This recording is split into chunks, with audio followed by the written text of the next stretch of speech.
Mindrash Productions. This is Football Thoughts.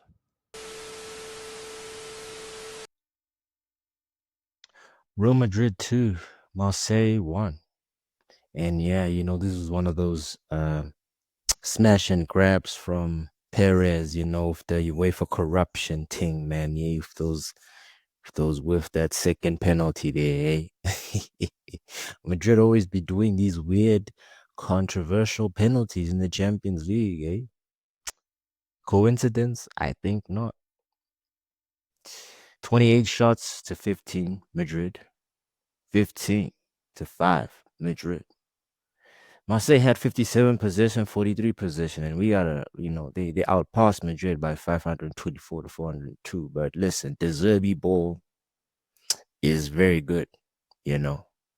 I like how they were trying to start from the back, consistently, like all the time, even though it wasn't working out. It shows that the team is very loyal to their, system, which is something fucking Ruben Amorim cannot fucking do.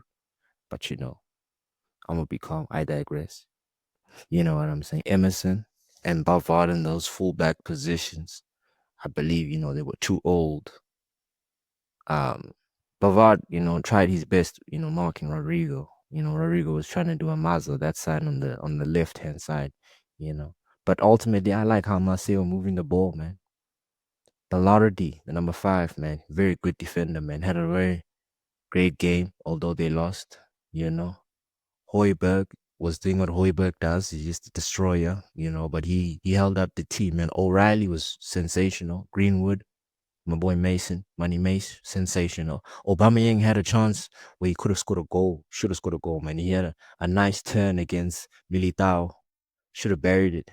Where, with his daddy is a boots, Judge Ware, bagged Timothy.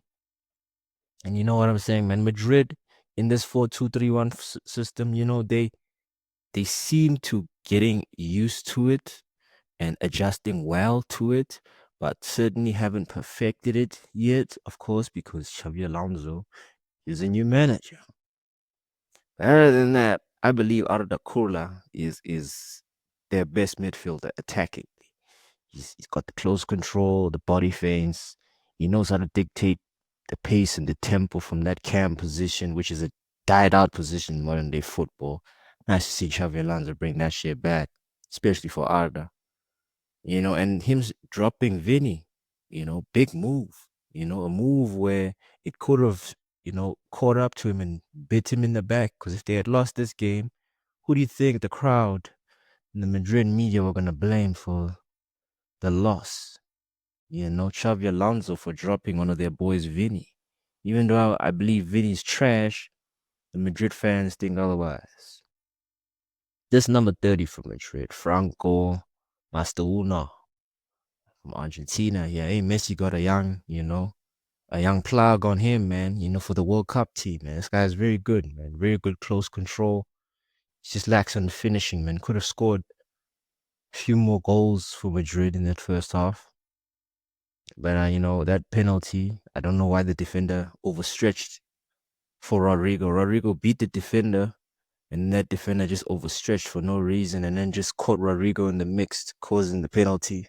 Barker's never gonna miss from a penalty spot. His conversion rate from penalty spots this season has been 100%. Valverde and Tukameni is a good midfield balance. It's a very great Real Madrid balanced team. Even though Trent Alexander left, Carvajal came in, got a red card because he's an idiot. They were a very balanced team.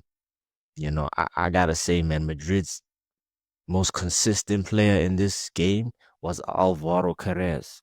Fernandez, man. Shout out to, that fucking fraud Eric Ten Hag. You know what? Fuck that guy because he's the one who sold Fernandez and thought that it was best to loan him out because he could have suited this Ruben Amorim system, you know. But you know what? We digress. We gotta move on. Ultimately, I believe Madrid was saved by the 2 penalties. The red card kind of slowed the game down because it was very good, because it was like a back and forth basketball courts sort of a style where both teams were trying to go for the win. And Carvajal's an idiot, man. He thinks this is WWE, man, and he forgets that VAR's got fucking cameras on the pitch like a fucking mall in the Arab Unions. You trying to steal from us? Haram, bro. We're gonna catch you and we're gonna send you to jail for a lifetime of years. That's what VAR does. They go catch you and they gonna send you to jail with a red card, blood. You should have thought better, and you could see he was in guilt. He was in guilt. But that second penalty was not a penalty. Man had to wait for a slide tackle. The ball mistakenly hit his arm, bouncing off, but there was nothing he could do about him moving his arm because he was in a slide tackle position. But this Perez owner, is bribing his way through the final this season. We've seen it. But you know what? Like and subscribe. It's good karma. The UCL is back. Up the boys. Up football. And until next time, this is Red God TV.